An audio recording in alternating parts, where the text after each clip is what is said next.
Hey fam, what's going on? This is Jayla Pickens. Welcome to Pickens Realities, our blended family truths podcast. Me and your dad's styles are different. Right. So I found myself in my own quandary, and that's another episode and another topic because I'm very different than your dad. Styles. And because I did not have I didn't have an example to draw from, right? And so for me, I really submitted to your dad's style more than I wish I would have. I would change that too. Because I feel had I stepped up and figured out with your dad, hey, I don't agree with that. You know, how do we meet in the middle? How do we handle this? Versus, again, I'm juggling, all the things, everybody's schedule, work, being a wife. How do I keep a good relationship with your dad? I didn't want to end up divorced. How do I play that role, get that figured out, and then still play, the role of mom that you all needed me to play from the whole, the dynamics of being part of the blended family. And to your point, each one of your kids needs different stuff. They need things or needs. It could be the same thing. They need it differently. Mm-hmm. You need love expressed differently. You don't like to be touched. So how am I supposed to hug you? Right? So if you don't know this about your children, this one likes to hug, this one doesn't. This one likes to talk about a lot, this one doesn't. Dominic didn't talk until he went to Japan. Right. Until he did the Sister Cities trip. The kid did not talk. To y'all. Right, to us. Like he didn't, yeah. I would say, hey, what's going on? He didn't talk a lot. He was not expressive. Yeah. Now he is as a full-fledged adult, but as a kid, he did not. He was not. Right?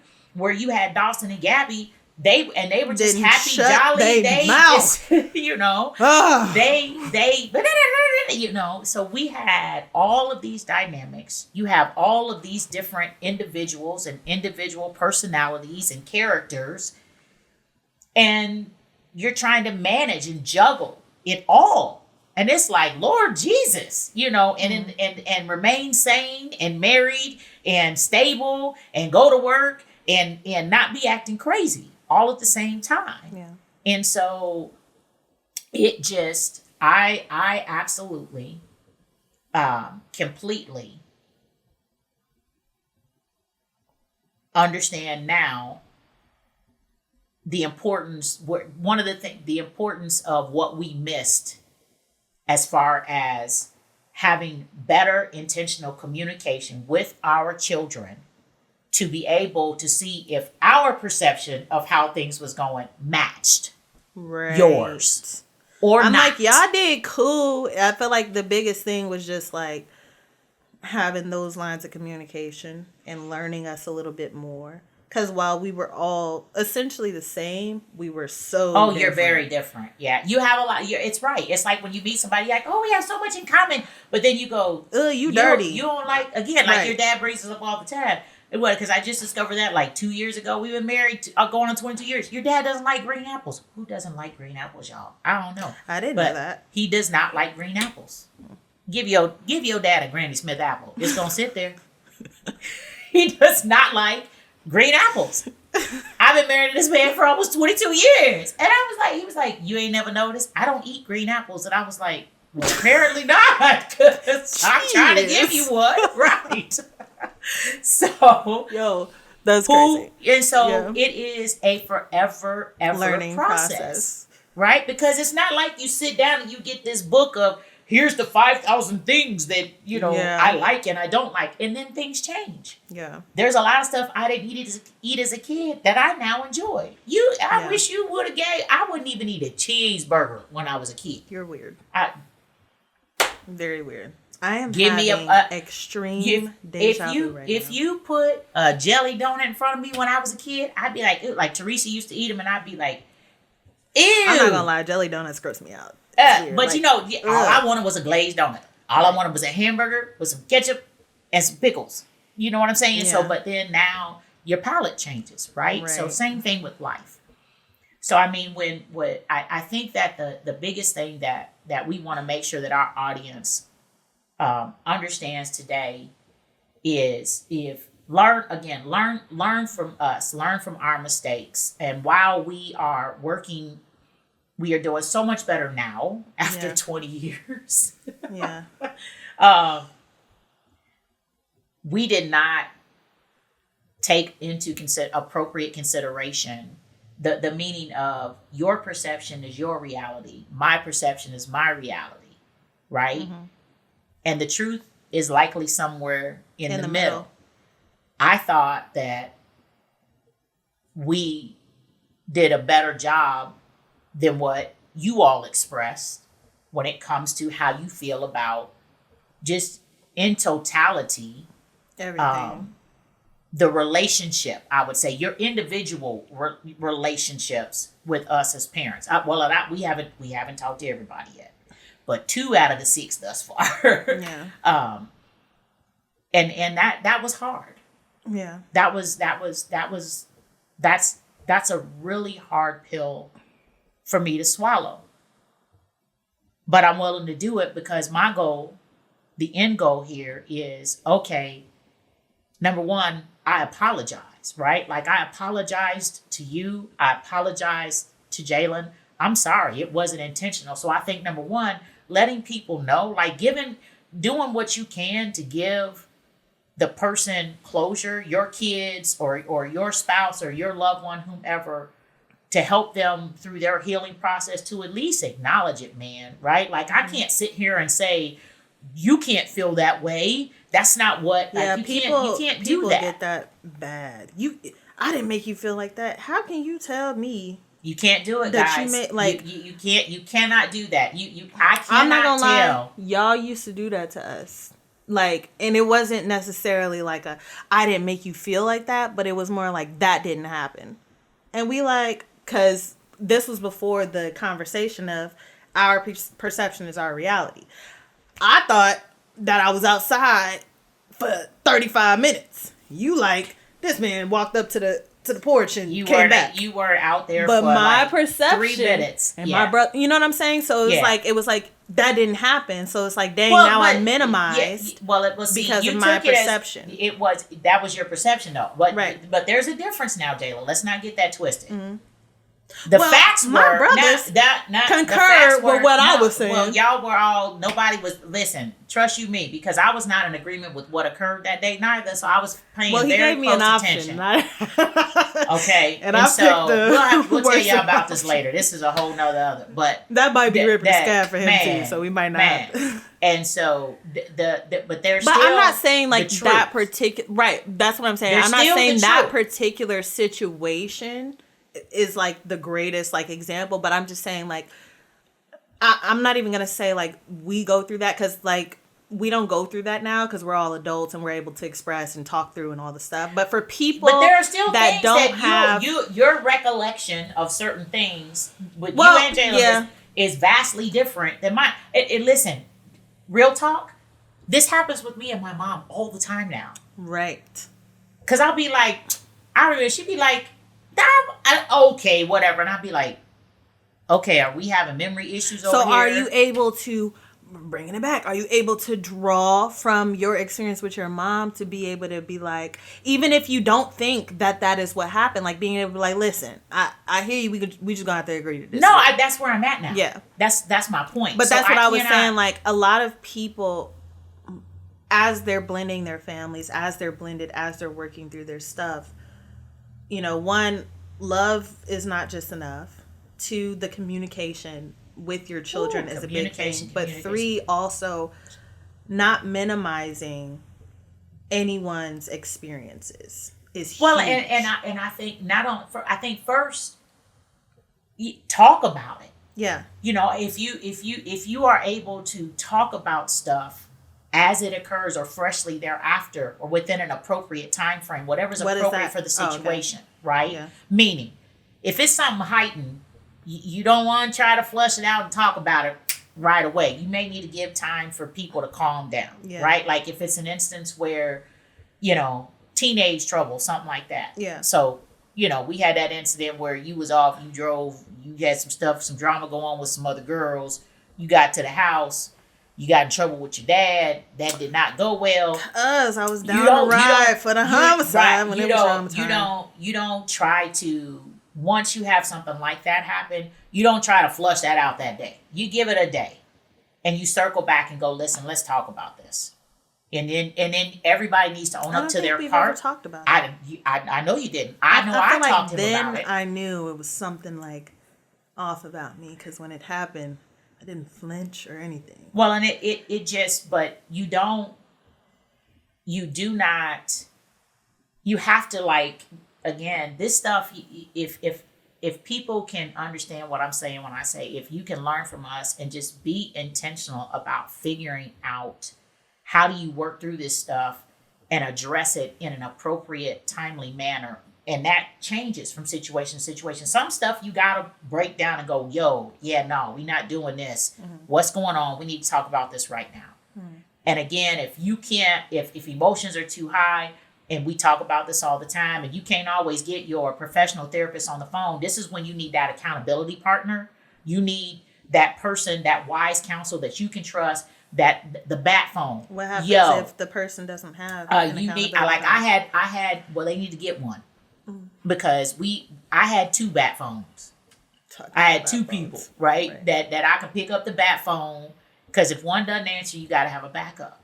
And then if all else failing, then you need to get somewhere and get with, well, my opinion, get with Jesus and just calm it down for a minute until you can connect to someone you trust to be able to help bring you back if you're in the middle of a very contentious situation. Because what you don't want to do is act out and be responding and acting out of emotion, because you can't and then you wind up making the situation worse, which happened multiple times. Like, for instance, I would say between your dad and Jalen, that happened a lot. Yeah, because emotions were high. You get ticked off. It looks one way. As much as they don't want to say it, they're the same person. They are all day. He's an Aries, he's a Gemini, but they the same person all day.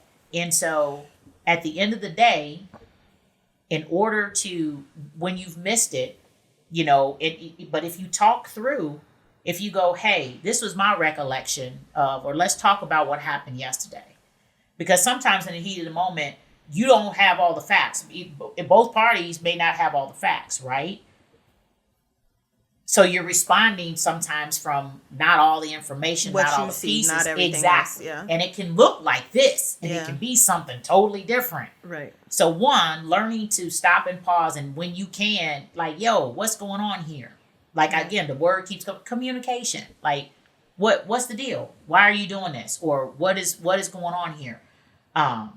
And number 2, if it rolls out where you can't discuss it before you get into making something worse, then breaking it down after and go, what happened with that? Yeah. Why did you do that? What is going on? Yeah. This is what it looked like to me.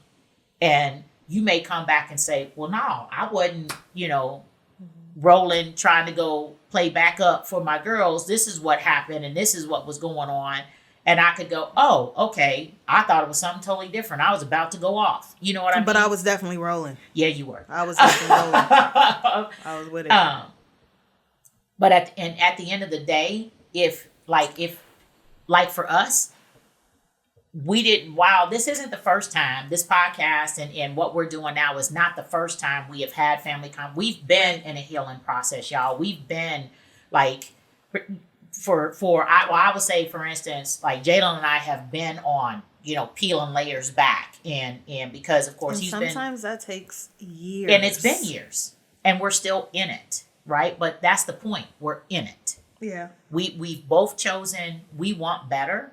This is my, he's my firstborn kid, right? Mm-hmm. And it's like, it's my son. And so for me, if I don't do anything else before I leave this planet, I'm going to do all that I can to know that I've been the best wife and the best mom that I can be. I want good relationship with every last one of my kids to the best of my ability, which means I'm willing to do my part. But I can't make you want to work on it too. I can't make him. I can't make Dom, Eric, Dawson, Gabby, none of them. I can't make anybody else do anything. I only control me. Yeah. But I have to be willing, and I have to be willing one, to put the mirror in front of my face and take accountability for stuff that I did wrong. That's and say, a big you know thing, what? yeah. You're right. I'm sorry. I missed it. But here's what I intended. I didn't intend for that to come across like that.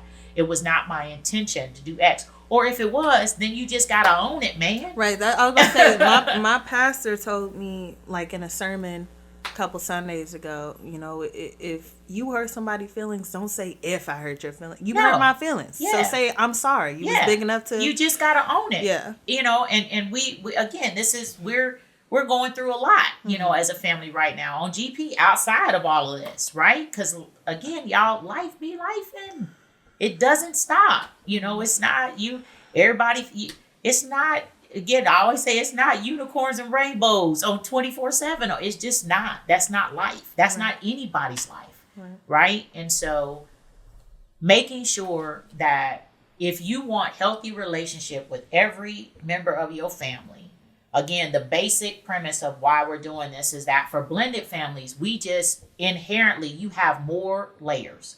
You have more components. You have more complexities, unique scenarios and situations based on the dynamics of your family. And so when that is the case, I would say that you have to indeed be sure that you over communicate. Number one, the parents need to over communicate with each other and figure out the right way.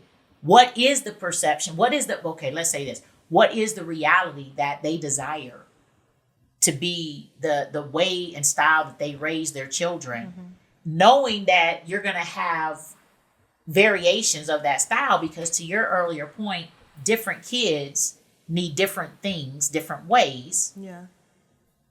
But then how do you check in with your children to go, hey, are we good? Y'all good with family movie night on Fridays? Are we doing enough as a family?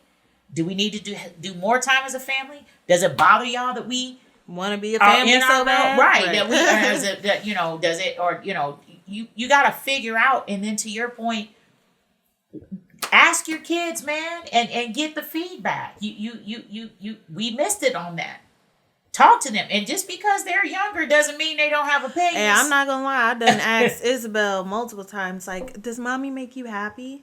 And yes, I love you so much, mom. Like, and that as a parent makes you feel good. Like, even if you gotta ask a question just to see what they say, like, it makes you feel good, but it also is very humbling.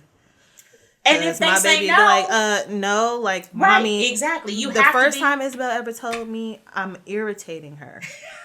I remember. Isabel's only 3. And she was like, Mom, you irritate me. Okay. But, like, that's real, though. Because I probably was irritating her, being all up in her face, kept asking her to do stuff. It is real. But it'll definitely make you look and be like, okay, maybe I do need to chill out. And I feel like maybe asking your kids how they feel about certain stuff, you got to be prepared for them to humble you. That is correct. Because you can get upset and offended, and now all of a sudden I'm grounded because you asked me a question.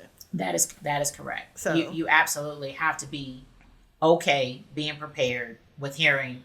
It's like there's this. I learned this in business, y'all. You know, you hope for the best, but you be prepared for the worst. Yeah.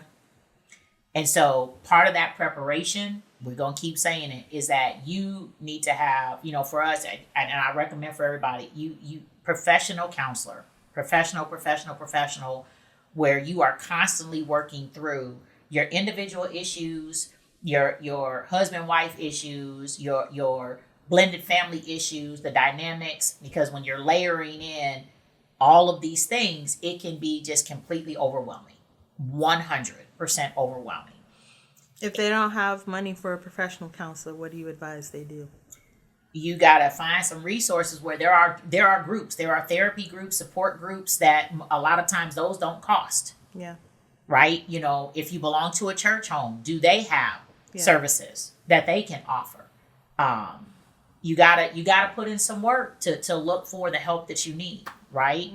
Mm-hmm. It's very, very, very important. So that's a good and a fair point from that perspective. But get out there and find out what resources exist for your area and where you're at if you don't have insurance that covers therapists. And a lot of times you may be able to find folks that if they know that you're a self-pay, that you can get a reduced rate. So be sure to inquire if you are self-pay and you're looking for a professional therapist, counselor, and you don't have insurance or they don't take your insurance. Make sure you ask the question: is there what is the rate for self-pay?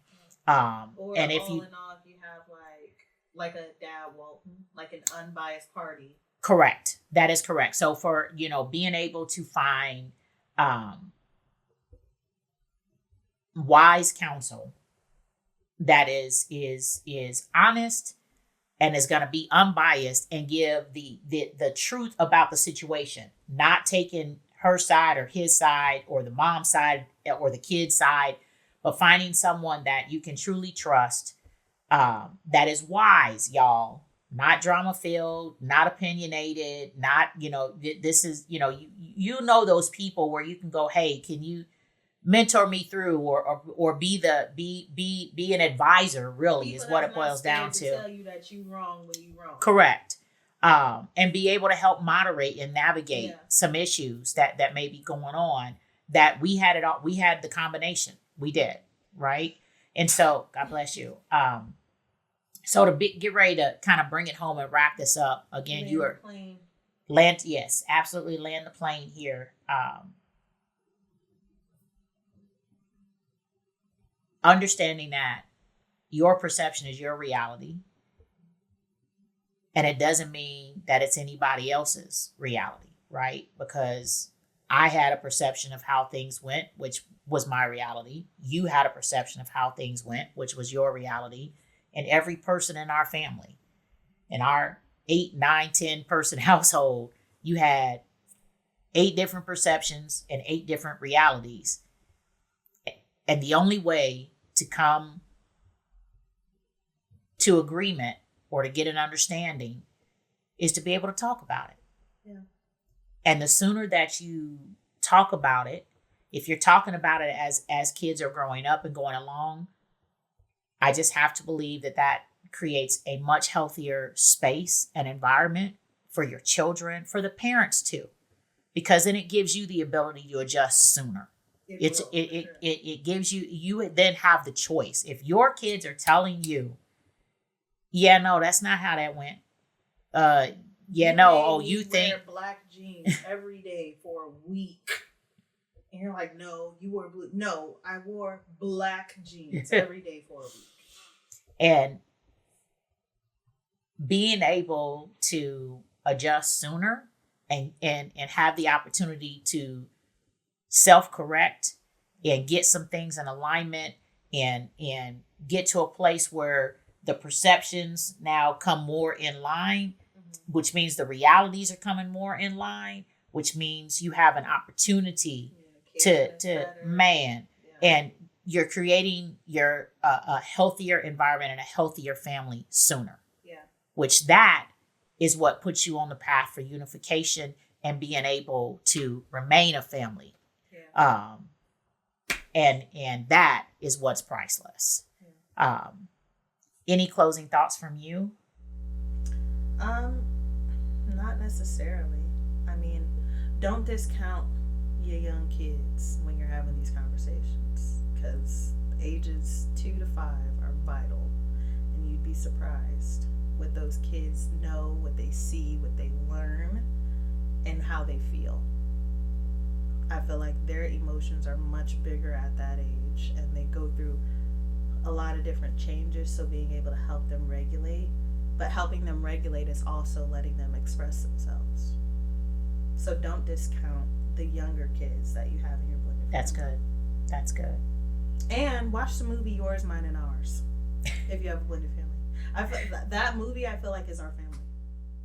Yours, Mine, and Ours. I haven't watched that in a long time. We'll have to We'll have to have a movie night. Yeah. We'll have to watch it. It was a good movie. So again, y'all, we want to thank y'all for taking the time to join us today.